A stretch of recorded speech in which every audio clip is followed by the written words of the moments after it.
LPG vehicles are, I find them interesting because my question is that why don't we see enough of them anymore? Because with the whole global warming crisis that the world is facing now, why don't we use them? Because on the surface, they have less exhaust emissions, but also they're cheaper to operate. So not only do they help with the pricing, but they also help with the planet. That was my question about a few weeks ago. So I set out on a little mission, little side quest if you will, to try find the answer. Now what you're about to see is the result of that quest. I do hope you enjoy. Just before the video begins, I want to first point out that this video is in two sections. We have the first section, which is about LPG with the white car, and then we have the second section, which is about hybrid technology with the orange car. Thank you very much, and I'll let you get back to it. Now, LPG stands for liquefied petroleum gas, and what I need to convey to you for this video is the fact that mainly, at least in vehicles, it produces less harmful emissions than your typical petrol car. Also, it is much cheaper in comparison. Now, of course, I need a car to demonstrate the LPG system, and I've been able to find one. We have this Toyota Arion. Now, this car might look similar to some of you. That is, of course, well, I'd like you to think of it as being the Toyota Camry's Aussie cousin. Now, there's a few subtle changes. We have a different front and rear bumper setup. The suspension has been changed to deal with the harsh terrain of the Australian outback. And of course, we've had an updated engine to a 3.5 litre V6. Now, these cars were designed mainly to compete with the Holden Commodore and the Ford Falcon of their era. At its peak, we saw about 10 million cars powered by LPG in Europe, and an estimated 155,000 within the United States. Governments such as Australia and the UK helped to give out grants for the conversion. Popular in Turkey, South Korea, Poland, Italy, Australia, and many more, LPG was most commonly used with taxi drivers, as they would often be paying for petrol themselves, particularly in big places such as Tokyo. 90% of taxis run on LPG. To further enforce this fact, the car that we have here used to be in a taxi before it had to be replaced due to laws about how long a taxi can be in service for.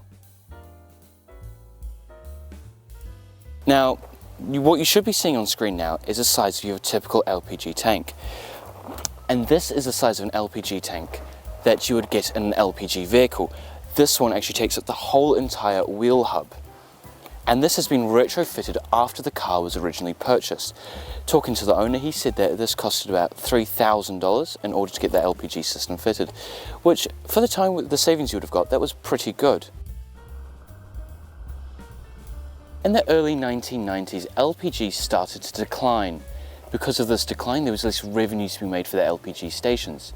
Because there was less revenue to be made, there was less incentive to keep restocking it. Sadly, this helped to emphasize one of LPG's key drawbacks. That, of course, being the fact that you can't buy LPG at a standard petrol station. You have to find one that specifically will serve you LPG. To add on to this, another drawback that LPG has is that with a lot of vehicles, you need to personally outsource retrofitting the LPG system yourself. This not only reduces your cargo space, but can also add a lot of weight. Ever since the advent of the car, the technology has always been improving, and in the late 90s, one of the best technological advancements we saw was the invention of hybrid technology, or more so, how it truly came to fruition. We have two main examples of this. We have the Honda Insight, and of course, the Toyota Prius, a car that still is in manufacture today and is a very similar one to this example that we have here. Now, hybrid technology is very complicated, and I'm not completely qualified to explain it to you. However, hopefully I can find some graphs about it up here. Now, how does it work? In essence, you were to have two motors. Your main motor would be a petrol motor that would power the wheels, but it would also be electronically assisted via an electric motor.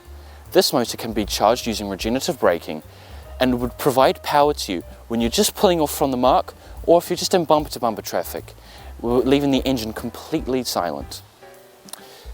This model here is a Toyota Prius C, or in other parts of the world you may find it referred to as a Toyota Aqua.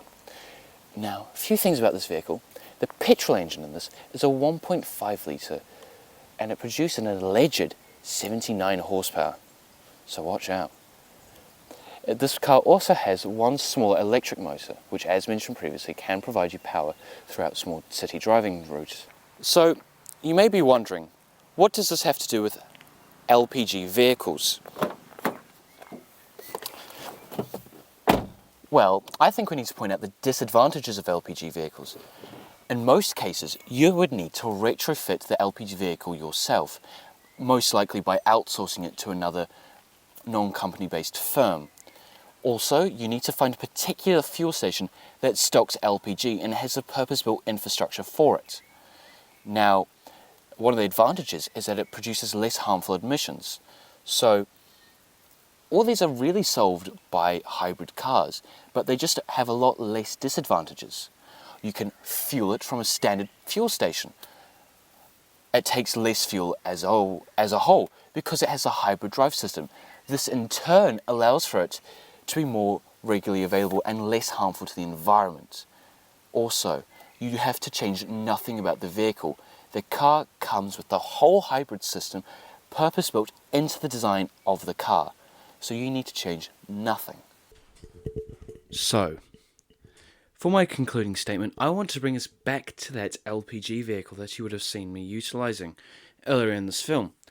Now, as mentioned, that was a taxi.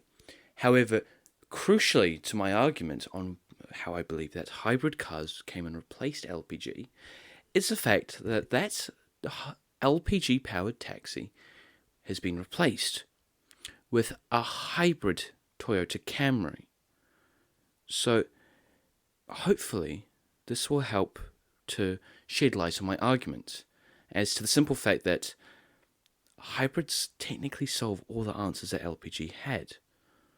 Now, LPG isn't going to go anywhere anytime soon. However, it is slowly declining. It won't be gone immediately, but perhaps within my lifetime, it may dry up, at least for vehicles. So, with that, for a concluding statement, please enjoy this footage I managed to capture of me trying to explain to my cameraman how hybrid technology works.